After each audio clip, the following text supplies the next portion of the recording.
أفحسبتم أنما خلقناكم عبثا وأنكم إلينا لا ترجعون إنه لا يفلح الكافرون وقل رب اغفر وارحم وأنت خير الراحمين.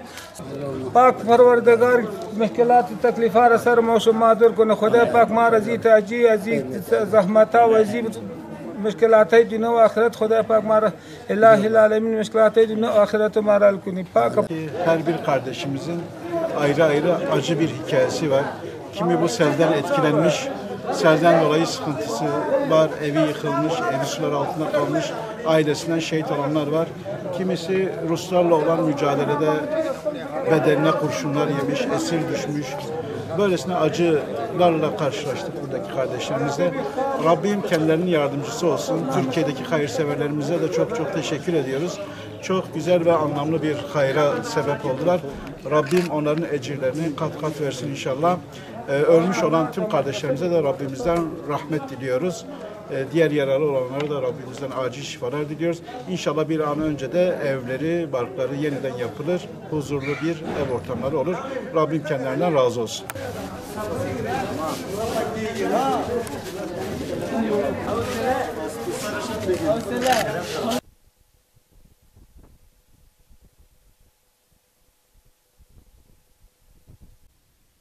دا څوک چې مرسته کوي دغه خلکو سره دي غریبانانو سره دغه ځپلو سره الله دې نور دغه جنتونه ورکړي. دا دنیا سم ګډ وډ د لاړه پاتې نه ده.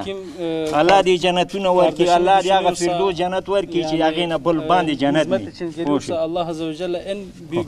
او خدای دې نور هم وس و طاقت ورکړي دې غریبانو سره مرسته وکړي او کومک وکړي. ډېر کنې هلته دلته قاري صاحب شته پوښتنه ترې وکړه. هغه قاري صاحب نه پوښتنه وکړې ورته دی چېرته پروت و هغه ده. Yani yoksa buradaki insanlara sorun benim durumumu. Valla di po ټولو وکړي چې دا څوک دې غریبانانو سره مرسته کوي. الله دې وبخښي. Kimseye yapamadığı iyilik Allah size yapsın. Yani Allah size her türlü iyiliği yapsın. Kalem baran ډېره سخته طوفان و او پکې زمون پلار پکې شهید شو او موږ ته ډېر موږ ته مالي زیان موږ ته ورسوله. Diyor çok büyük bir dolu vardı, çok büyük rüzgar vardı, fırtına vardı. Evimiz de yıkıldı. Benim babam da maalesef şehit oldu. Nasıl evde miydiler o anda? Plar dıkım zeki vefat çok. Kur ki o. Pa kor ki no pa bul zeki. Babam başka bir yerdeydi orada. Diyor babam fırtına geldiğinde bir dükkana koştu. Eve gelirken dükkana koştu. Dükkanda 3 kişi daha vardı.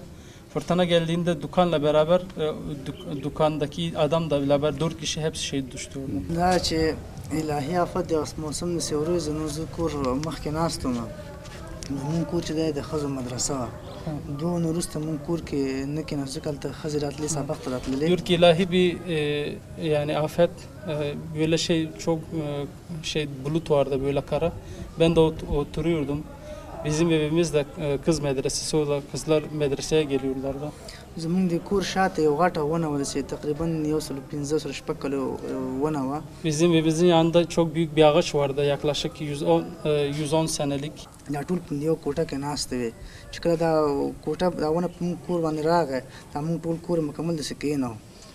Diyor ki bu çocuklar olduğunda bu büyük ağaç yani 110 senelik bir ağaç yani çok büyük bu ağaç.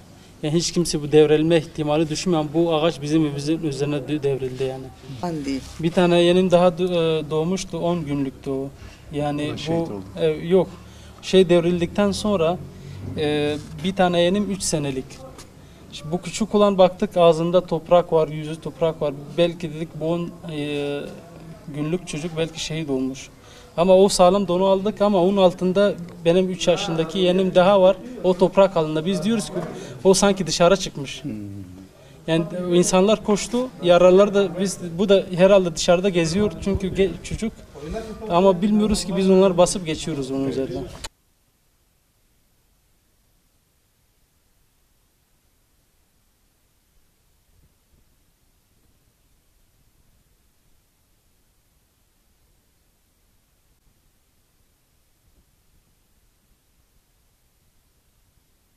Burada çocuk var. Burada. Şu an bu Celalabad eyaletine bağlı. Evet. Selin etkili olduğu ve burada da bir kardeşimizin sel altında kalarak yıkılan odada abimizin acısını paylaşmaya geldik. Hakikaten çok zordur bir evladın ölümü. Allah-u Teala kimseye göstermesin. Biz de kendisine sabır diliyoruz, acısını paylaşıyoruz. Rabbim kendine sabır versin inşallah. رحمة شفاعتي لك إن شاء الله وصبرك جميل نصيب وابك إن شاء الله إنا لله وإنا إليه راجعون Maaşıma atmasa daha çok güzel işim. gel balon aldı gelsin